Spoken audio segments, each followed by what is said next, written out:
Do you second guess yourself when you are taking an exam or a high stakes assessment? Do tests increase your anxiety in a way that makes it hard for you to comprehend the questions that are being asked?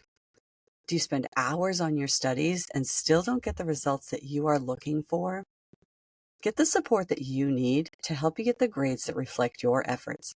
I am here to support you on your journey. You can utilize the podcast, set up tutoring sessions, get some streamlined study sheets, or just get some advice on how to tackle testing in dental hygiene school so you can put those really important 3 letters after the name that means so much to you. The Happy Flosser is here to support you to make your path to becoming an RDH a reality. Links to many helpful resources are in the show notes of each episode. Have you checked them out? Perhaps there is something there that may help you. Happy listening. Hey everyone, welcome to the Happy Flosser podcast. My name is Billy Lunt. I am your host, and I'm here to talk to you about all things dental hygiene, to support you on your journey through the dental hygiene program. It is so great to be with you today. Today's podcast episode is about public health and really thinking about the community that we serve. Oftentimes when we get out into the field and we get into our opertory, we're really focused on serving the individual. But when we look at community health, community is the entire public. And honestly, dental hygienists are the pioneers of public health. We're population minded, so it's really important for you to think about community dental health and think about how your education and all the things that you learn about impacts society as a whole. I know we are charged with figuring out how to meet the needs of the entire population. But when you're thinking about all of your studies and everything that you have to learn in order to successfully pass your boards when it comes to population health, thinking about community, you are going to take all of the parts that you learned when you do your assessment on your patient, and you're just going to supercharge that. You're going to turn all of those parts of the assessment into a population. So what I mean by that is, first, how many patients do you serve?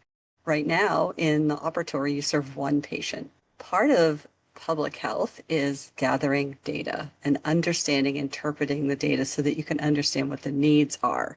So the first thing would be, how many patients are in your population? How many patients are in a 50-mile radius of where you are? Maybe you're starting a program. That's a word you would use for community health. So it's important for you to know the information and how to compare take what you know in the operatory and then put that into what you know in the community. So when you're focused more on like the oral health needs of a community, you're thinking about research, you're thinking about programs, and you're thinking about prevention. So you have to have an understanding of the population's needs as far as dentistry goes. And you do oral health surveillance. There's policy that is developed to support the data that comes out of that, and community-based programs are developed in order to help promote the health of that population. And it's a constant feedback loop of, here's the information we've gathered, here's what the needs are, here's what we're implementing, here's the policy that we're developing.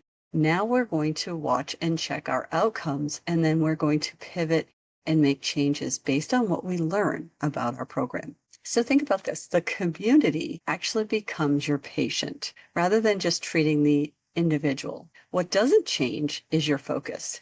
Your focus is on prevention. We know that prevention is the most cost-effective way to treat the population, whether that is the individual patient or the whole population. So when we do a community effort, that is essentially what dental public health is. It's the art of preventing and controlling a dental disease and promoting health through those community efforts. That is what we're looking at. So when we talk about the relationship, it's to really help you understand and make that pivot from private practice understanding or individual patient understanding to the community-based understanding. So think about the difference. So you have the individual patient, and then public health would be the community. In an individualized assessment, you would do an examination. In a community health setting, you would do an assessment or a survey. In private practice or individual setting, you would do diagnosis. In public health, you would do an analysis of the situation, of the population. In private practice, you would create a care plan for your patient. In community health programs, you would create a program. In a private practice individual patient setting, you would implement your care to that patient. In a community dental health setting, you would implement your program. In a private practice setting, you would charge a fee and collect a payment. In a community dental health setting, you would create a budget and look for funding. In a private practice setting, you would have a patient evaluation to see how your efforts and treatment have impacted the patient in a positive way. In a community dental health setting, you would evaluate the program to see its effectiveness and how you have impacted the community. So those are the main differences. So you're taking everything that you know and you're just implementing it or maybe changing your perspective a little bit on it. So where do you start when you're thinking about community dental health? You're thinking about a group of people with common interests that have a learned occupation that impact and treat a certain segment of the population. So we are looking at the dental hygienists and the prevention and the services that they provide to really impact the community. We look at how can we educate our population? How can we support programs, increase accessibility, right? We go to our target populations. We go into the communities to serve those patients. That's what's so great about being a dental hygienist is that we're very hands-on. So we can actually see the disparities, but here's the great part. We can see the impact. We can see the changes that we can make one patient at a time out in the population, and we can really kind of broadly make differences by implementing these programs that I'm talking about. Our focus in community dental health is to really care for the populations who have disease and shift that disease to prevention and education. Think about what that does to the population. We think about primary, secondary, and tertiary care. When we think about dentistry, when you think about shifting to prevention, you can meet a greater number of the population needs. You can reduce the risk of disease, and you can increase the education of that population around the area of dental health. It's actually quite awesome when you think about the power that you have. So what do you do in a community dental health setting as a dental hygienist? And there's so much talk, so much buzz around things like water fluoridation, scope of practice for the dental hygienist right now, supervision, and all the different things going on in our field. And honestly, at the core of who we are as a profession, I think this is what makes our heart light up when we think about the impact that we can have in our community by doing things like fluoride as a preventive agent. And now we have so many different opportunities to arrest early incipient areas of decay, health education, evaluations and screenings, and really meeting the people where they are to elevate their understanding, increase their knowledge, and develop awareness around systemic links for disease. And honestly, the hygienist is really the change agent for this.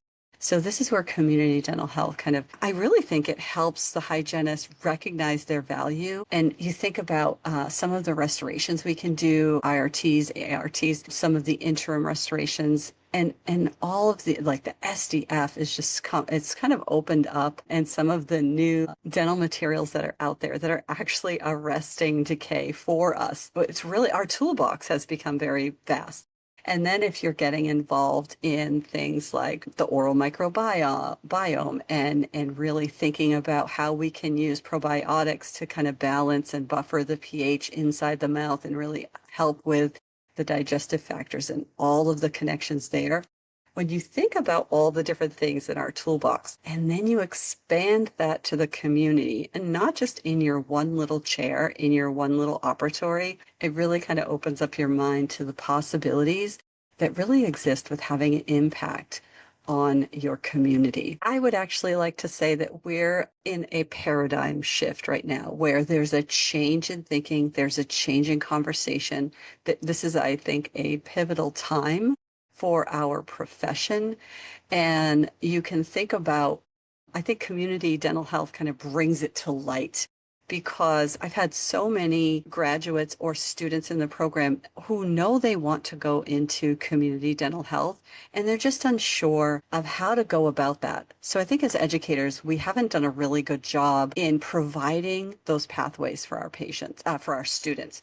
So creating those pathways, I think, is part of the paradigm shift.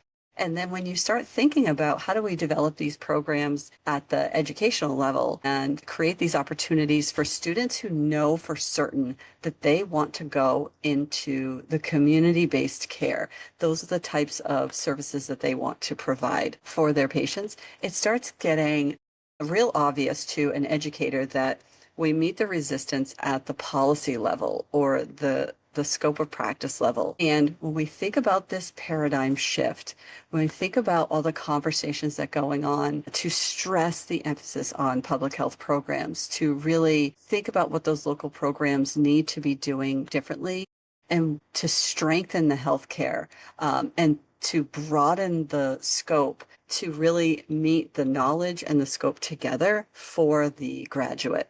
How do we have those conversations so that when you have a passion for community-based care as a student, that translates into a direct movement from school into these community-based programs rather than saying, this is an unclear path. I really don't know how to do this. So I'm just going into my operatory and that's where I'll stay because it's safe. So I think as an educator, we have to do a better job at creating those pathways for students who know they want to go into community health, but also for the legislators and for the policy developers and the program implementers out there to say, okay, what does that role look like? And how do I help students navigate that so that they can come into the fold and do this type of work with the community to really get the access of care and the strength.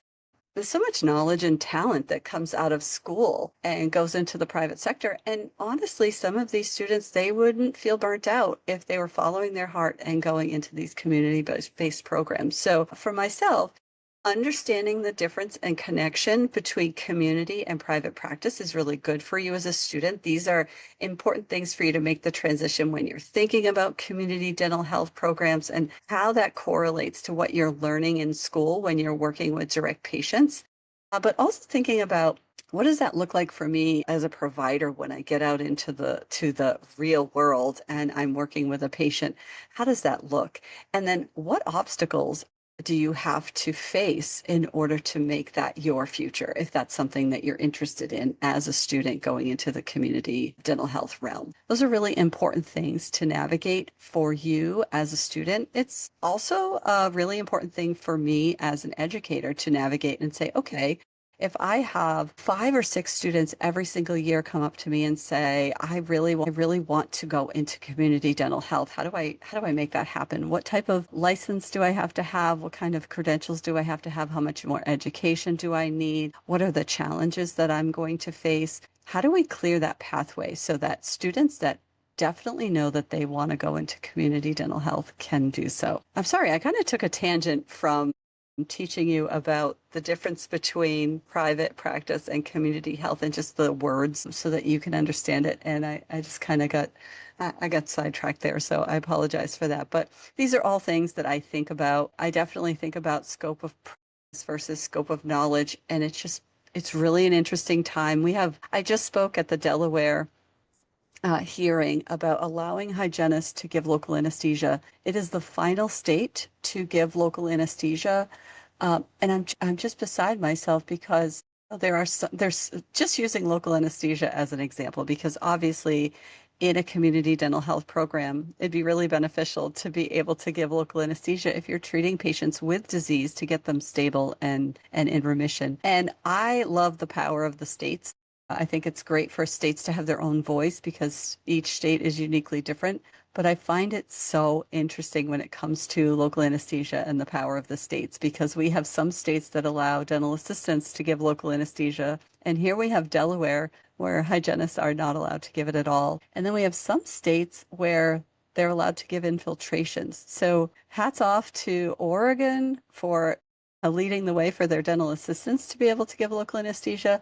But I think it's an example of how we really need to say, okay, where's the knowledge base? What are we allowed to do? What are the needs of the population? And how do we get the providers to the people? Let's all come to the table and figure that out, because we have so many students who get really interested in community dental health and can't wait to get out there and serve the public and share their knowledge, increase the understanding and awareness level of their patients. And I just think it's unfortunate that we have some barriers in the way of students being able to do just that, to follow what they're passionate about and to meet the needs of the population, especially when they're jazzed up, they're just graduating, they're super excited, and it's just what our profession needs. We need our new graduates who are passionate about the profession to get out there and be the change makers. So rather than kind of bog them down with all of the minutia of things that we can't come to the table and agree on, let's open up the pathways for them and really create clear, meaningful change for them. That's all for today, guys. Be sure to subscribe to this podcast so that whenever a new episode launches, you will get a notification so that you can take little steps towards learning all that you need to know for dental hygiene school.